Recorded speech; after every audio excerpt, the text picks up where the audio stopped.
How are you? I hope you all are well at home. So let's start today's topic. Today our topic is air and water. Students, in this chapter you will learn about air and water. All living things need air and water to live. We need air to breathe and water to drink. Air. What is air? The air is a mixture of gases. The air is a mixture of gases.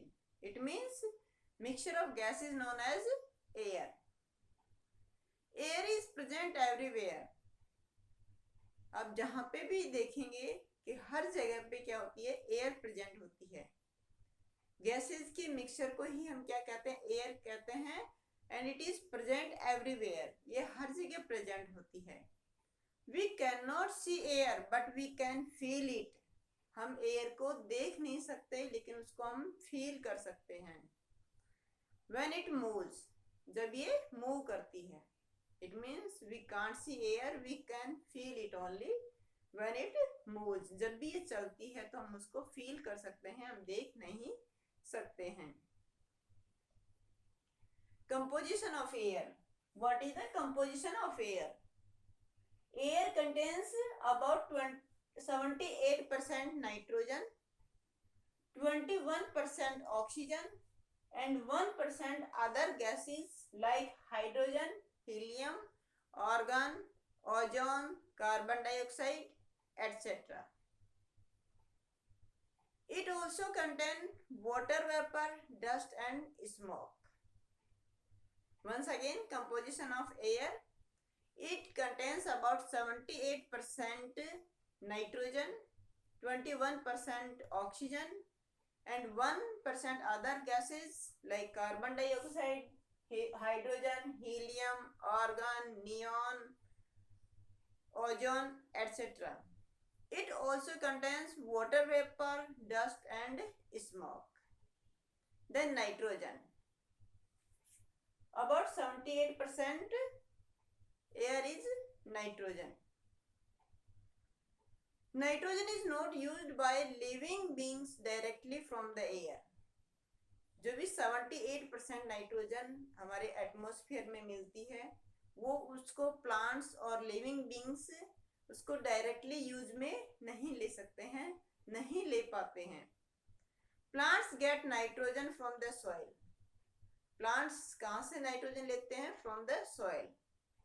Bacteria present in the soil turn nitrogen into useful nitrogen substances for the plants. Plants take that, and animals get nitrogen from plants or meat. और animals कहाँ से लेते हैं nitrogen? From plants and from meat of other animals.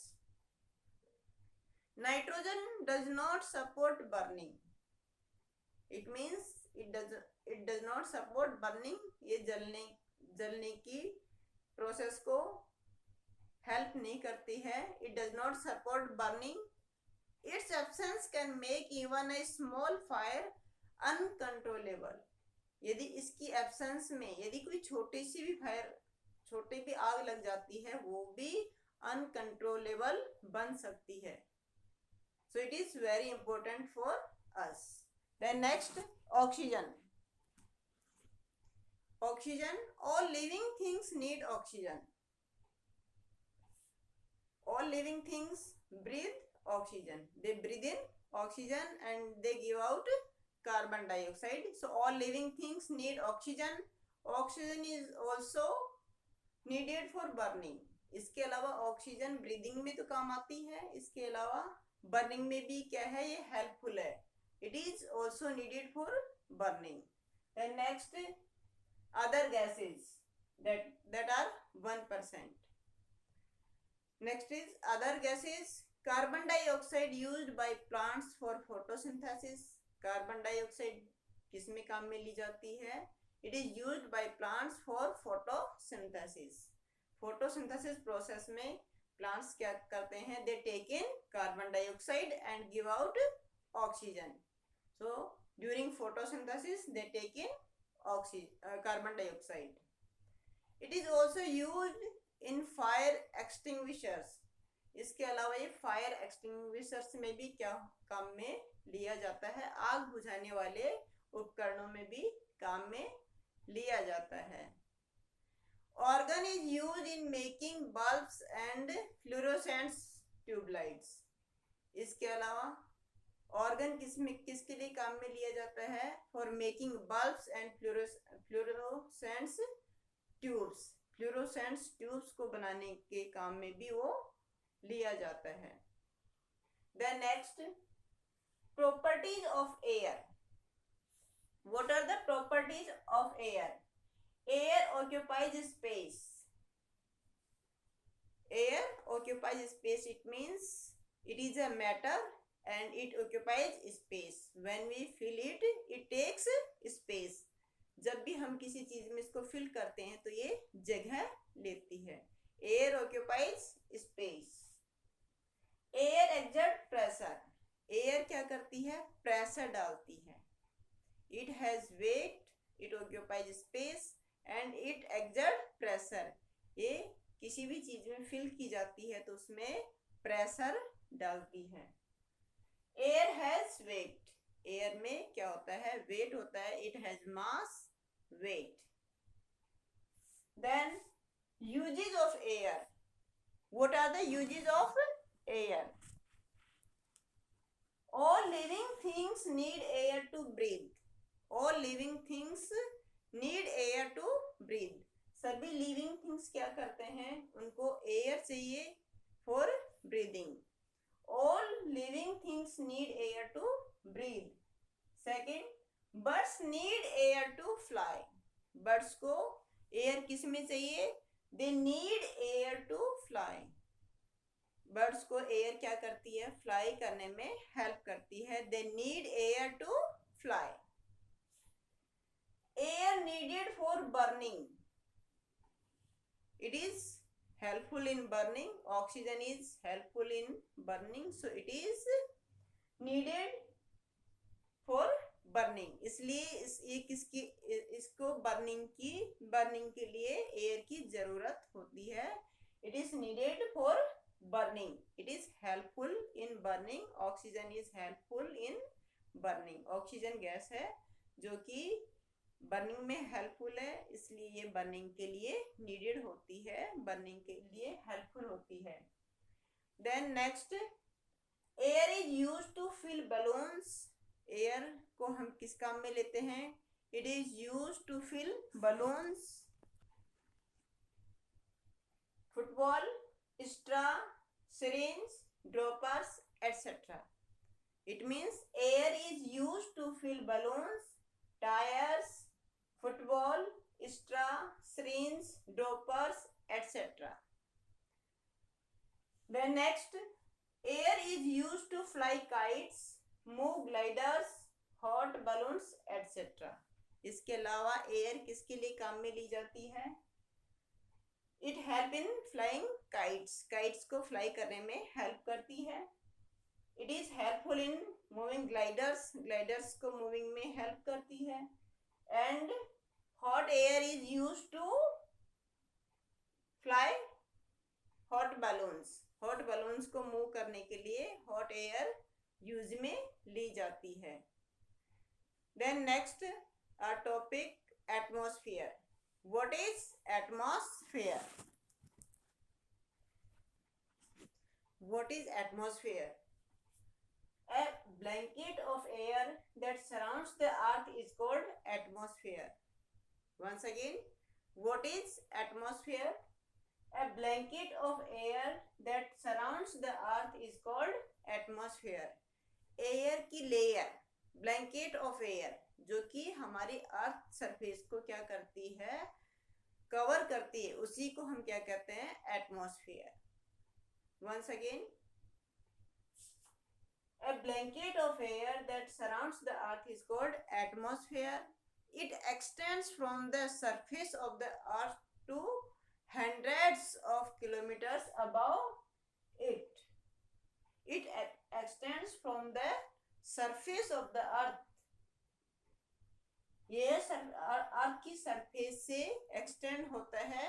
And about hundreds of kilometres of it, और इसके 100 kilometres about तक क्या होता है, एक्सटेंडेड होता है. Once again, it extends from the earth surface to hundreds of kilometers above.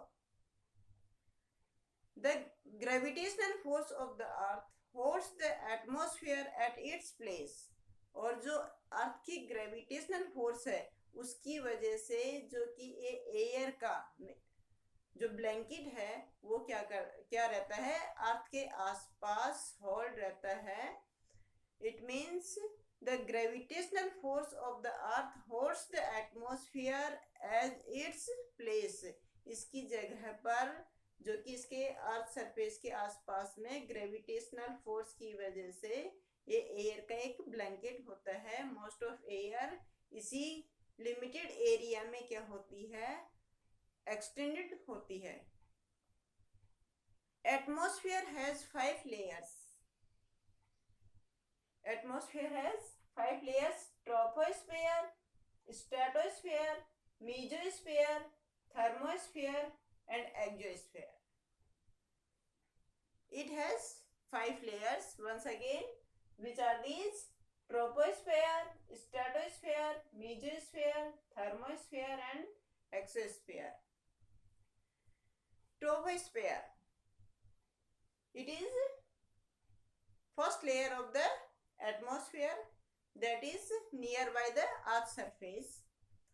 It is the lowermost layer of the atmosphere. ये atmosphere की सबसे lowermost layer है. Troposphere is the lowermost layer of the atmosphere. It extends from the surface of the earth to about 20 kilometer. Once again, it extends from the surface of the earth to about 20 kilometer above it. ये अर्थ की surface से 20 kilometre ऊपर तक फैली हुई होती है. It contains about 75% of all air in the atmosphere. और यही एक लेयर है जिसमें एयर का 75% इसी ही लेयर में मिलता है. It contains about 75% of all the air in the atmosphere. 99% of water vapor is present in this layer. और वाटर वेपर का 99% इसी लेयर में मिलता है. It contains about 75% of all the air. ये एयर का 75% इसी लेयर में मिलता है और वाटर वेपर का 99% इसी लेयर में मिलता है. All weather changes take place in this layer. और जो भी वेदर चेंजेस होते हैं जिसको हम डे टू डे लाइफ में हमारे में देखते हैं वो सभी इसी ही लेयर में होते हैं. All weather changes take place in this layer. Then next is stratosphere. This is the second layer of the atmosphere. और ये एटमॉस्फेयर की सेकंड लेयर है. It extends from 20 kilometer to 50 kilometer above the earth surface. ये 20 kilometre से 50 kilometre तक फैली हुई होती है. Temperature is stratosphere increase with altitude. और जैसे जैसे हम ऊपर की ओर जाते हैं इसका टेम्परेचर क्या होता है, इंक्रीज होता है. Temperature in atmosphere in stratosphere increase with altitude. Altitude के साथ में इसका टेम्परेचर भी क्या होता है, इंक्रीज होता है. The air in the layer is less dense than the troposphere. और इस लेयर के अंदर एयर का जो अमाउंट होता है वो बहुत कम होता है in comparison of troposphere. Troposphere की कंपैरिजन में बहुत कम होता है, बहुत कम डेंस एयर इसमें मिलती है. The ozone layer that absorb harmful ultraviolet rays of the sun is located in this layer. और जो ओजोन लेयर है, what is the function of ozone layer? It absorbs ultraviolet rays that comes from the sun.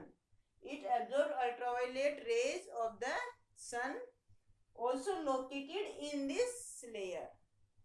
Ozone layer भी stratosphere layer में ही मिलती है. It is also located in stratosphere. That is, ozone layer is very useful for us, and aircraft also fly in this layer. और aircraft भी क्या करते हैं, इसी लेयर में क्या करते हैं, फ्लाई करते हैं. Jet planes usually fly in this layer. Jet planes इसी लेयर में फ्लाई करते हैं. Due to weather do not take place changes in this layer. इसमें वेदर चेंजेस नहीं होते हैं, and air is very dense in this layer. So jet planes, aircraft fly in this layer. Then next, mesosphere. Next is mesosphere. The layer of atmosphere above the stratosphere is mesosphere. जो stratosphere से above layer है उसको हम क्या कहते हैं, mesosphere. It extends from 50 kilometer to, ये कहाँ से, it extends from 50 kilometer to 85 kilometer about the earth surface. ये 50 किलोमीटर से 85 किलोमीटर के बीच में फैली हुई होती है. Temperature decreases the mesosphere with increases in height. जैसे जैसे मेसोस्फीयर में हम हाइट में इंक्रीज होते हैं, टेम्परेचर क्या होता है, डिक्रीज होता है. जैसे जैसे मेसोस्फीयर में हम ऊपर की ओर जाते हैं तो टेम्परेचर क्या होता है, डिक्रीज होने लगता है. Air in mesosphere is thinner than the stratosphere. और जो मेसोस्फीयर में एयर है वो स्ट्रेटोस्फीयर से भी थिनर होती है. It means very less amount of air found in this layer. Most meteorites that enter the earth's atmosphere slow down and burn up in this layer. और जो भी meteorites आते हैं, what are meteorites? Big pieces of rocks. Big pieces of rocks जो भी क्या होते हैं, हमारे एटमॉस्फेयर में आते हैं. They are burned in this layer. जो वो इस लेयर में क्या हो जाते हैं, बर्न हो जाते हैं. Thus we are saved from their impact on the earth. उससे हम अर्थ पे उसके इम्पैक्ट होने से, उसके इम्पैक्ट से अर्थ पर हम क्या हो जाते हैं, सेव हो जाते हैं, बच जाते हैं. उनके नुकसान जो हो सकता है उससे हमें ये लेयर क्या कर लेती है, उसे सेव कर लेती है. All meteorites that burn up in this atmosphere are called meteors. और इनको जो कि meteorites इस लेयर में बर्न हो जाते हैं उनको हम क्या कहते हैं, meteors. Then next is thermosphere. Next is thermosphere. Thermosphere is the fourth layer of the atmosphere that extends from 85 kilometer to 690 kilometre. जो कि 85 किलोमीटर से 690 किलोमीटर के बीच में फैली हुई होती है. Temperature of this layer increases with altitude. और जैसे हम हाइट में बढ़ने लगते हैं, इस लेयर का टेम्परेचर फिर से क्या होने लगता है, बढ़ने लगता है. The air is not very dense in this layer. और एयर बहुत डेंस नहीं होती है, बहुत ही कम अमाउंट एयर होती है इस लेयर के अंदर. Space shuttle orbits in this layer. और जो भी स्पेस शटल्स क्या करते हैं, हम जो कि हमारे द्वारा साइंटिस्ट के द्वारा भेजे जाते हैं, वो इसी लेयर में क्या करते हैं, ऑर्बिट करते हैं. Another layer called ionosphere is a part of the thermosphere. और इसी के अंदर एक लेयर और मिलती है उसको हम क्या कहते हैं, that is known as ionosphere. We can listen to radio programmes because of the ionosphere. और उस आयनोस्फीयर का क्या फंक्शन है, रेडियो वेव्स को वापस हमारे अर्थ पे क्या करना, भेजना है, जिससे कि हम क्या करते हैं, रेडियो को हम सुन पाते हैं. रेडियो प्रोग्राम्स और टेलीविजन प्रोग्राम्स को हम क्या कर पाते हैं, सुन पाते हैं, देख पाते हैं. Then last layer is exosphere. It is extend from 690 kilometre to thousands of kilometre. ये 690 किलोमीटर से थाउजेंड्स ऑफ किलोमीटर के बीच में फैली हुई होती है. It is the fifth layer of the atmosphere और outer most layer of the atmosphere. ये एटमॉस्फेयर की फिफ्थ लेयर होती है और आउटर मोस्ट लेयर है. The air is very thin in this layer. और इसमें एयर बहुत ही थिन होती है.